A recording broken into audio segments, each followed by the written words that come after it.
Woman Talking is a 2022 American drama film written and directed by Sarah Polley. It is based on the 2018 novel of the same name by Miriam Toews and inspired by the real-life events that occurred at the Manitoba Colony, a remote, isolated Mennonite community in Bolivia. The film stars Rooney Mara, Claire Foy, Jessie Buckley, Judith Ivey, Whishaw and Frances McDormand, who also is a producer on the film. Woman Talking had its world premiere at the 49th Telluride Film Festival on September 2, 2022, and was released in the United States via select cinemas on December 23, 2022, before a wide release on January 27, 2023, by United Artists Releasing. The film received praise from critics for Polley's screenplay and direction, the performances of the cast, particularly Foy, Buckley and Whishaw, and score. It was named one of the top 10 films of 2022 by the National Board of Review and the American Film Institute, winning Best Adapted Screenplay at the 28th Critics' Choice Awards and the Writers Guild of America, and at the 95th Academy Awards received nominations for Best Picture and Best Adapted Screenplay. It was also the last film released by UAR before Amazon ceased the distributor's operations and folded it into MGM, Orion's parent company. The film has gone on to gross $7 million at the box office. On the first weekend of its limited theatrical release, it grossed $40,000 from 8 theatres, making it the worst platform opening of the year. Deadline cited the proximity of Christmas and the nationwide impact of the winter storm Elliott, and the general public no longer showing support for prestige films as contributing factors. The cast includes Rooney Mara as Ona, a woman who is pregnant after being raped; Claire Foy as Salam, a woman just back from a trip to gather antibiotics for her little daughter who was assaulted and remains adamant about staying and fighting; Jessie Buckley as Marichich, a woman who disagrees with most of the other women in either leaving or staying and fighting, and believes that forgiveness is the only viable option; Judith Ivey as Agatha, Salam and Ona's mother; Sheila McCarthy as Greta, Mariach's mother; Frances McDormand as Scarface Jans, a woman who believes doing nothing is right and leaves the meeting to discuss whether the woman should leave or stay and fight; and finally Whishaw as August, a man from an excommunicated family who was recently granted permission to return so that he could be a teacher for the boys of the colony. He also takes minutes of the meeting the women are having.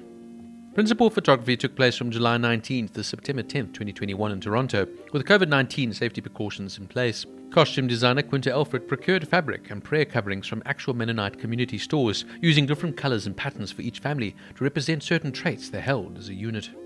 The movie Woman Talking is based on Miriam Toews' 2018 novel of the same name, which is in turn based on the true story of the vicious serial rapes in an insular, ultra-conservative Mennonite community in Bolivia. From 2005 to 2009, 9 men in the remote Manitoba Colony used livestock tranquilizers, drugged female victims ranging in age from 3 to 60, and violently raped them at night. When the girls and women awoke bruised and covered in blood, the men of the colony dismissed their reports as delusions, even when they became pregnant from the assaults or punishments from God or by demons from their supposed sins. According to a May 2019 BBC article by Linda Presley, when the rapists were finally caught, they were arrested by Bolivian authorities. 1 fled from justice, but the other 8 were tried and convicted. 7 were sentenced to 25 years in prison for the repeated multiple rapes, and an 8th was convicted for providing the drug that then released. A 2013 Vice article by John Friedman Rudowski revealed that the druggings and rapes did not stop with those particular men's arrests. Also, she reported that some of the men had also raped some men and boys in the colony as well. Throughout the filming, the cast were advised not to put on any makeup or shave until wrapping. Although many white communities are less restrictive than the ones depicted in the movie, the actual colony in which this movie is based, the Manitoba Mennonite community in Bolivia, is ultra-conservative. Unlike some other Mennonite groups, they do not allow electricity, telephones or automobiles. Like the women in the movie, the women in real-life Manitoba Colony are not allowed to learn to read. The choice of the song Daydream Believer by the Monkees has a thematic meaning. It references Sleepy Woman, Sleepy Jean, emerging from a reverie. The movie's subject is a woman who have been attacked in their drugged sleep and are emerging from a nightmare. Claire Foy was actually asked to glue additional hairs to her eyebrows because of her natural non-plucked eyebrows were considered too modern looking. Now this is a superbly acted, powerful, thought-provoking and hard-hitting drama, based off the real-life story of the women gathering to discuss the horrible rapes that they were having to encounter on a daily basis in this very conservative Mennonite community. The mere fact that this film actually is set in 2010 absolutely astounded me. That these people were still living like this in the year of 2010 is amazing. No electricity, no modern appendages, completely and utterly isolated from the rest of the world. But that's not what the story is about. This story is rather about the cruelty shown towards these women who are subjugated, kept down, even prevented from reading or learning, and really are treated as second-class citizens within this community. While the movie maybe forsakes some entertaining drama in favour of a simple, strong plot point, which is basically getting the message across of just how awful these women have been treated, and now they have got together to vote to decide what will be their future. Will they stay and accept their punishment, or will they leave and start a new life for themselves? It's incredibly gripping and very effectively delivered. For me, this film invokes a powerful act of non-violent protest.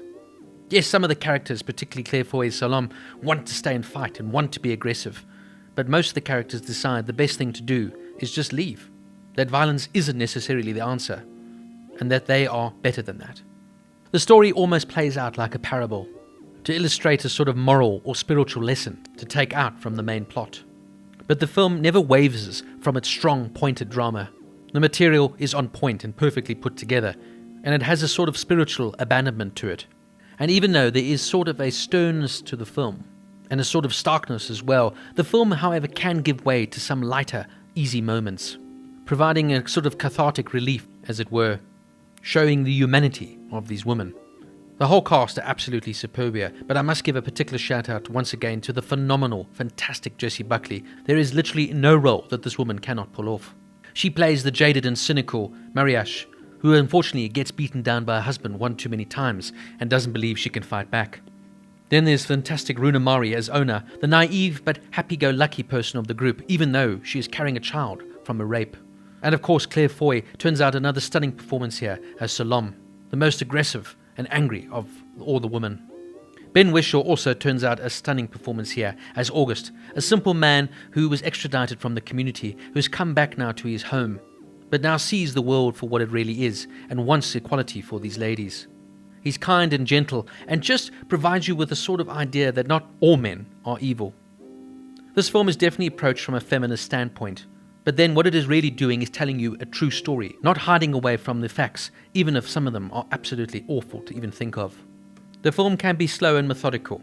As I said, it can be very stark, and it's definitely one of those films that you have to sit and listen to and need to maybe take a break every now and again just to follow the heavy dialogue. In saying all of that though, it is superbly directed, well done, and very hard-hitting drama that really is incredibly eye-opening in so many ways. Women Talking gets a 9 out of 10.